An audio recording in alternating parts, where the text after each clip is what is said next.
That internet money of yours will never amount to anything real. My father sneered, their laughter a stinging hail all around me at the damn barbecue. But the $27.05 million offer for it burned in my pocket, my delicious secret, the impending shock. For 6 long, agonizing years, that tiny apartment in Tulsa wasn't just home, it was my whole damn world. 4 appealing walls, a mattress on the floor that had seen better decades, and a desk overflowing with circuit boards inscribbled on napkins. That's where I poured every ounce of my soul, every waking minute, into blockchain solutions. My fuel? Ramen noodles, lukewarm coffee, and a stubborn, burning defiance that had taken root the day I walked out of that soul-crushing university. You're throwing your life away, Marcus. Dad's voice, usually so steady, had cracked with a fury I'd never heard before. We were in the kitchen, the one where Mom used to bake apple pies, the air suddenly thick with betrayal. "I'd agree, son, that's security, this internet nonsense." He'd waved his hand dismissively, like he was shooing away a fly. I tried to explain, to paint him a picture of the future I saw, a decentralized world, transparent, efficient, but his eyes were like stone. He just didn't get it. Couldn't get it. After that day, a silence fell between us, heavy and cold, stretching out for months that felt like years. Each unanswered call, each holiday dinner I skipped because the tension was unbearable chipped away at me. Asterisk, am I crazy? Asterisk, I'd sometimes wonder, staring at lines of code blurring into the pre-dawn light. Asterisk, are they right? Asterisk. My sister, Nicole, bless her heart, she tried. She'd call, her voice full of forced cheerfulness. "Hey, Mark, how's all the computer stuff going?" I could hear the hesitation, the polite attempt to understand something she clearly found baffling. "Everyone's asking when you're going to get a real job, you know." A real job. That phrase echoed in my ears, the constant, grating reminder of their expectations. While they were all busy living their normalized barbecues, promotions, new cars, the whole 9 yards, I was wrestling with algorithms, chasing a dream they couldn't even begin to fathom. It was isolating, like being adrift on a raft in the middle of the ocean while everyone else was partying on a cruise ship, occasionally pointing and wondering what that weirdo on the raft was doing. I remember one Thanksgiving, I actually went. Big mistake. Uncle Wayne, with his beer belly and booming laugh, cornered me. "Still playing with those digital toy coins, Marcus, when you gonna grow up and get your hands dirty?" He clapped me on the back, nearly knocking the wind out of me. The pity in their eyes was worse than the scorn. They saw a dead-end hobby, a phase I was supposed to grow out of. They saw me, the family disappointment, holed up in my little cave, wasting my potential. But what they couldn't see, what none of them could grasp, was the fire in my gut. Every skeptical glance, every condescending remark, every "when are you gonna" just threw more fuel on it. Asterisk, I'll show them, asterisk, I'd mutter to myself, hunched over my keyboard, the city lights a distant, indifferent glow outside my window. Asterisk, I'll show them all. Asterisk, I wasn't just playing with internet money, I was building an empire, brick by digital brick, in a world they hadn't even realized existed. Their disbelief became my silent, relentless motivator. And then, just like that, after 6 years of grinding, of living on fumes and faith, the dam broke. It wasn't a trickle, it was a goddamn flood. Suddenly, my inbox, usually drier than a desert, was overflowing. Emails from venture capital firms, names I'd only dared to dream about, were pinging in one after another. LinkedIn requests from people with fancy titles and even fancier offices. Mess Evans, a titan in the tech investment world, the kind of woman whose nod could make or break a company, actually cold asterisk me. Me, Marcus, the guy still using a milk crate as a nightstand. Mr. Forand, her voice was crisp, no nonsense, but with an undercurrent of excitement that sent shivers down my spine. "Your white paper on decentralized ledgers, it's revolutionary. We need to talk, immediately." Revolutionary. Her word, not mine. Though, damn, I thought it was. For years, I'd believed it. To hear someone like asterisk or asterisk say it. It was like the sky opening up after a 6-year storm. I walked around my tiny apartment in a daze, a stupid grin plastered on my face. I'd done it. I was on the verge of proving them all wrong. The calls kept coming, the offers started to materialize, figures with so many zeros they looked like typos. I was staring at numbers that could change not just my life, but everything. Asterisk, I'll show them, asterisk, I thought, the old refrain now tinged with a wild, triumphant glee. Asterisk, oh, I am going to show them all. Asterisk. It was right in the middle of this whirlwind, as I was prepping for a call with a Silicon Valley firm that was practically begging to invest, that my phone buzzed with a different kind of notification. Nicole. My heart did a little nervous flutter. Her calls were usually cheerful, light. But there was a tension in her hey, Mark, that I picked up on instantly. "What's wrong, Nick?" I asked, the buzz from the VC calls fading slightly. Her voice was small, strained. "It's a stat, Mark." My blood ran cold. That. The man whose stony silence had been a fixture in my life for half a decade. "What about him? Is he okay?" "He collapsed, Mark, at the hardware store. They said it's his heart. He needs surgery, the big one." She was trying to be brave, but I could hear the tears choking her. And things are, well, they're not good financially. Mom's been trying to hide it, but with the medical bills piling up even before this, they're talking about maybe having to sell the house. Sell the house. The house where Mom baked her apple pies. The house where Dad had called me a failure. The irony slammed into me with the force of a physical blow. Here I was, on the cusp of unimaginable wealth, millions practically banging down my door, and my family was sinking. The very people who dismissed my dreams, who pitied my internet nonsense, were facing a crisis I could solve with a snap of my fingers. A bitter, acrid taste filled my mouth. The doctors are optimistic about the surgery, Nicole continued, her voice thick with unshed tears, but the recovery, the cost. Mom's a wreck, and Dad, he's scared. Mark, I've never seen him scared before. Scared. My father. The man who'd always seemed so unshakable, so certain in his convictions, especially his conviction that I was a lost cause. A strange mix of emotions churned inside me, a pang of concern, yes, but also a cold, hard knot of something else. Resentment? Maybe. I don't know what we're going to do, Nicole whispered. Chad's trying to help, looking into loans, but his car dealership isn't exactly recession-proof right now. Chad. My condescending, slick-haired brother-in-law.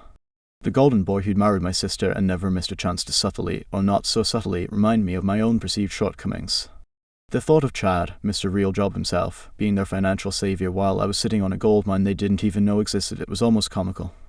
A few days later, after Dad was stable but still facing the upcoming surgery, Nicole called again. This time, her voice had a different kind of strain.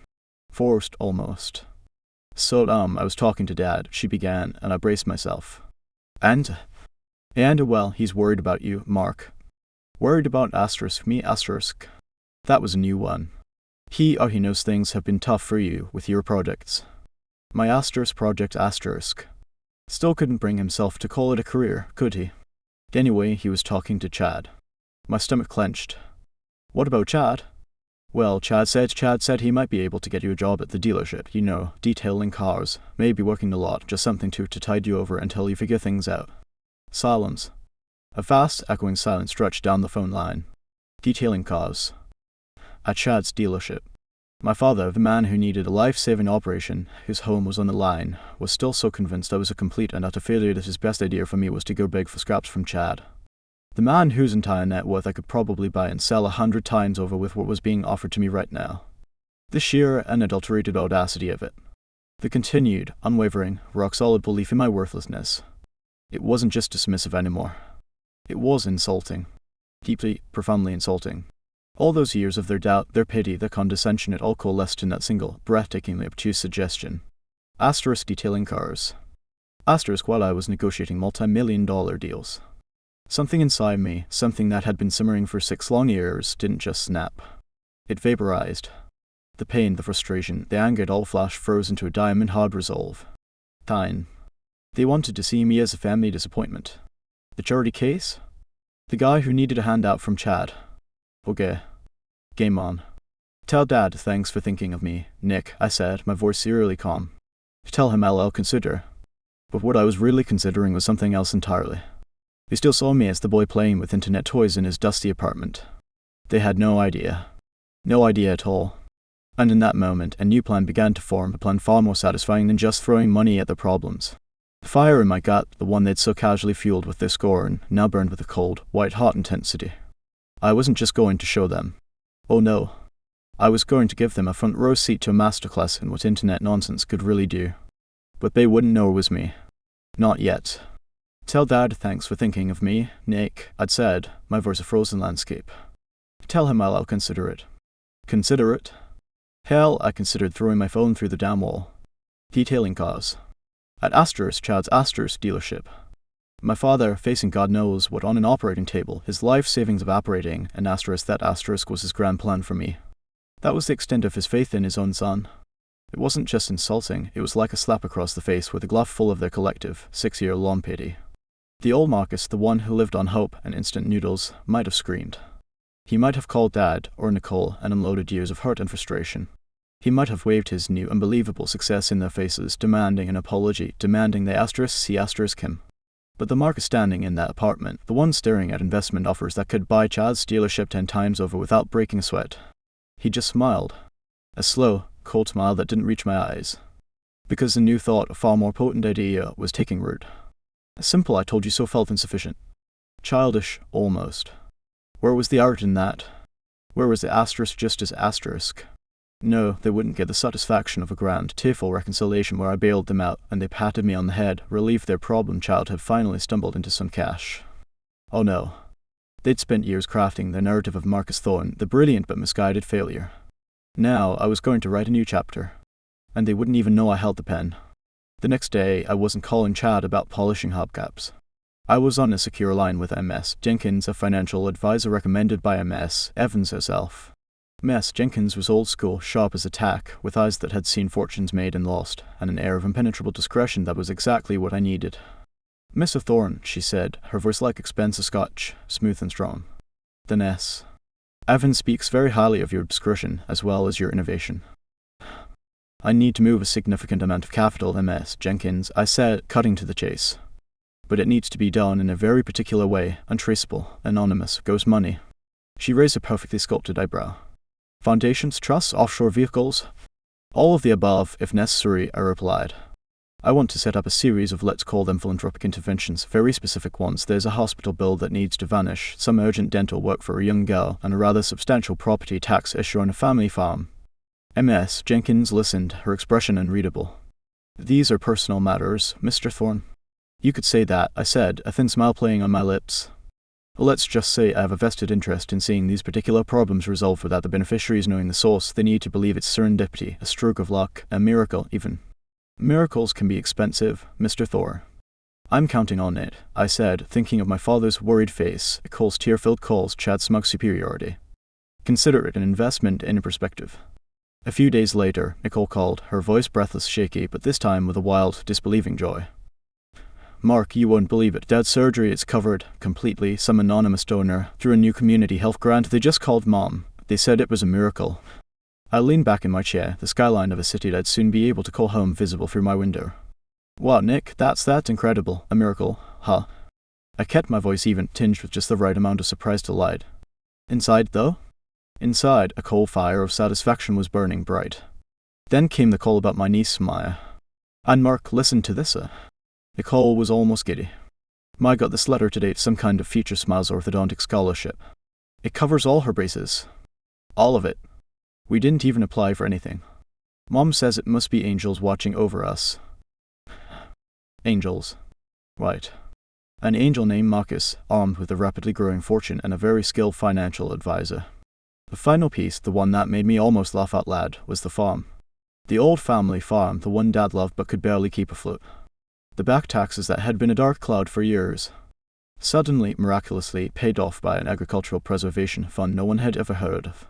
My Uncle Wayne, Dad's brother, apparently called my mother, convinced it was divine intervention after he'd made a particularly fervent prayer. Listening to Nicole recount their bewildered joy, their theories about secret philanthropists, lottery winners, or even, God help me, extraterrestrial benefactors, it was a symphony. A beautiful, chaotic symphony of confusion and relief, and I was its invisible conductor. They were so busy looking for answers in the heavens, they never once thought to look at the family failure still supposedly figuring things out in his little apartment. They wouldn't get a handout from me, not directly. They'd get something far more valuable, the slow, dawning realization that the world was not always as cruel or as predictable as they thought. And that sometimes help comes from the places you least expect, from the people you've most profoundly underestimated. The game was well and truly on, and I was playing for keeps. They were wrapped in a cocoon of my making, safe and sound, utterly clueless. And for now, that was a revenge sweeter than any direct confrontation could ever be. Ms. Jenkins called not long after the farm situation resolved, her voice as crisp and cool as a newly minted dollar bill. "Mr. Thorne," she said, and I could practically hear the faint rustle of very important documents in the background, a rather favorable development regarding your earn-out provisions. The final metrics so significantly exceeded all initial projections. We're now looking at an additional, she paused, the silence stretching just long enough to build a delicious tension, $26 million, give or take a few $100,000 for market fluctuations. I leaned back in my chair, the city lights blurring into a glittering tapestry. My original $27.5 million had felt like winning the lottery. This was like owning the damn casino. My internet money, the stuff of family ridicule, was now cresting near $40 million asterisk. The quiet, satisfied smirk I'd been perfecting stretched into a full-blown grin. My capacity for anonymous miracles had just received a rocket-fueled upgrade. But then, the calls from Nicole started to change. The sheer, unadulterated joy began to fray around the edges, replaced by a thread of unease. It was like a beautifully wrapped gift that felt just a little too heavy, a little too perfect. "Mark," she said one afternoon, her voice hushed, almost conspiratorial. It's a lot, all this good fortune. Mom keeps saying we bless, but it's starting to feel a little spooky, you know, like *2 targeted. I made a non-committal noise. "Spooky how, Nick?" "Well," she hesitated, and I could picture her chewing on her lower lip, the way she always did when she was truly perplexed. "Chad," he actually said something out loud. My antenna went up. Chad, the master of the condescending eye roll, was venturing an actual theory. This ought to be good. He told me he thinks it's *Q*. I actually snorted, a sudden burst of surprised laughter. Chad. Pinning is on me *. Me. I managed, letting a healthy dose of incredulous amusement color my tone. "Nick, be serious. Where on earth would I get the kind of money to pull off something like this?" Last Dad heard, I was still trying to figure out how to afford name brand ketchup. I know, she rushed to say. "It sounds absolutely insane." I told him he was nuts, but he's got this look Mark, he said. "Nobody's just that lucky, Nicole. Someone's orchestrating this, and who else do we know who'd even want to fix all these specific problems for *. He keeps muttering about how you were always so secretive about your little computer projects." A sliver of something not quite respect, but maybe a grudging acknowledgement of his rat-like cunning pierced through my amusement. He wasn't entirely off the mark, even if his delivery was, as always, drenched in arrogance. But then Nicole dropped the real stunner, the one that sent a jolt right through my carefully constructed emotional armor. "But that's not even the craziest part. Mark," she continued, her voice dropping to almost a whisper. Dad wants to talk to you." A beat of silence. "Okay," I said cautiously. "About what? Is everything okay? Does he need something else?" No, not like that at all," she said, and I could hear the bewildered awe in her own voice. He told Mom he wants to understand *. He actually wants you to explain your internet money stuff to him. He said. She paused, as if the words themselves were foreign and unbelievable. "He said maybe he's been too hard on you, too quick to judge all these years." She took a shaky breath. "Mark," he looked ashamed humble. "I've never ever seen Dad look like that." Humble. My father. The man whose stubborn disapproval had been the soundtrack to my ambition, now admitting fault. Before he even had a clue about the sheer scale of my success. Before the grand, triumphant reveal I'd been meticulously crafting in my mind. That wasn't in the playbook. My intricate game of anonymous benevolence, my quiet, satisfying revenge, it suddenly felt different. A crack had appeared, not in the mounting bills, but in the bedrock of his life on conviction. And it wasn't just my money that had done it, not directly. It was the mystery. The persistent, unexplainable kindness. My invisible hand had, it seemed, started to dismantle something far more significant than debt. And in that moment, the cold, sharp edge of my vengeance softened, just a fraction, replaced by a confusing, unfamiliar warmth. This changed things. So there I was, standing at a flimsy podium in my brightly decorated school gymnasium for career day. The air smelled faintly of floor wax and youthful optimism. My whole family was there, crammed onto little plastic chairs, all looking nervous but hopeful.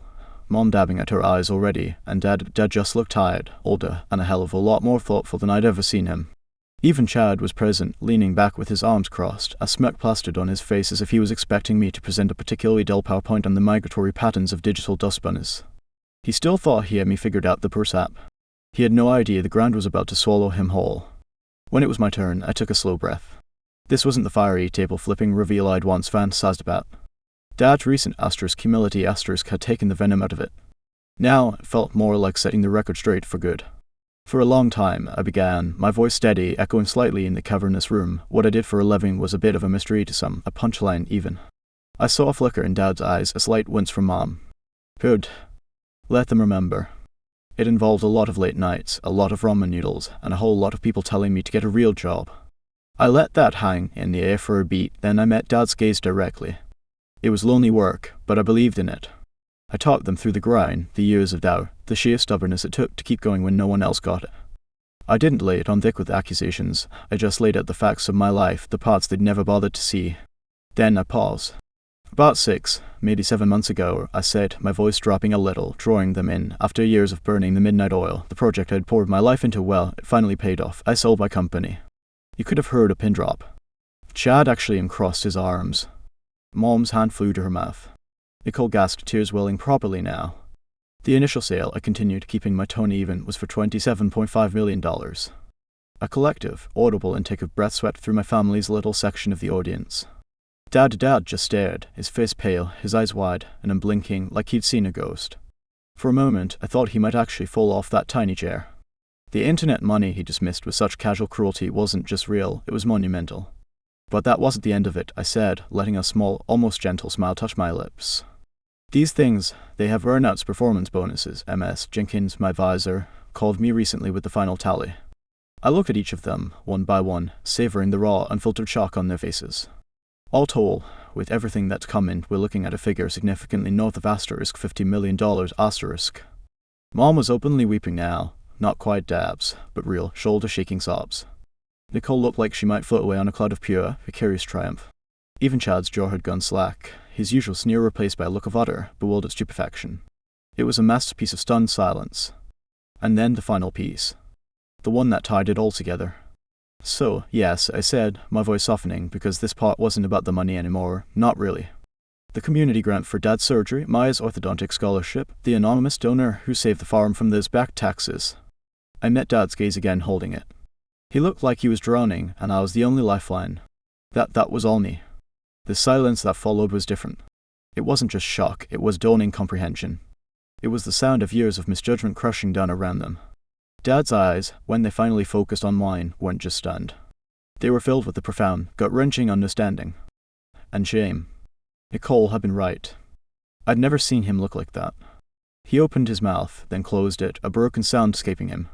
Later, after the awkward, fumbling congratulations from other parents, after Maya hugged me so tight I thought my ribs would crack, Dad approached me. He looked smaller. Marcus, he started, his voice thick with emotion. I'd never heard from him before. I don't know what to say. All these years I was so wrong, so damn wrong. His eyes were wet. My father crying. Not out of anger or frustration, but regret. That, right there, was the real payout. It wasn't the figures in my bank account, as staggering as they were. It was this. This crack in the old foundation, this chance to build something new, something honest. The bitterness I'd carried for so long, that sharp-edged need for revenge. It had mostly dissolved, replaced by something quieter, something that felt a lot like peace. I'd wanted them to see me, to understand. And now, finally, they did. My internet money hadn't just bought their financial security, it had bought me their respect, and in Dad's case, a humility I never thought possible. And that, I realized, was a victory sweeter than any dollar amount. It wasn't just revenge anymore. It was resolution. A new beginning, forged in the quiet, undeniable truth of my success. And there it was. Watching the truth finally sink in, seeing the years of doubt and dismissal crumble from their faces, the asterisk was a win. It wasn't just about the money, though God knows that number was life-altering. No, the real triumph was this, the quiet, undeniable proof that the world they'd so confidently written off was not only real, but had saved them. My internet money, the butt of so many jokes, had bought more than just financial security. It bought me their attention, their understanding. It forced them to look, really look, at who I'd become. The respect in Dad's eyes, the raw shock on Chad's face, Mom's tears of, well, whatever they were, a mix of pride and regret, I suppose. That's what I'd really been after all along, was it? Not just to prove them wrong, but to be seen. And damn, it felt good. It felt like coming home, even though I'd never really left. The greatest revenge. It wasn't loud or flashy. It was the quiet thunder of success, finally echoing in the silence of their disbelief.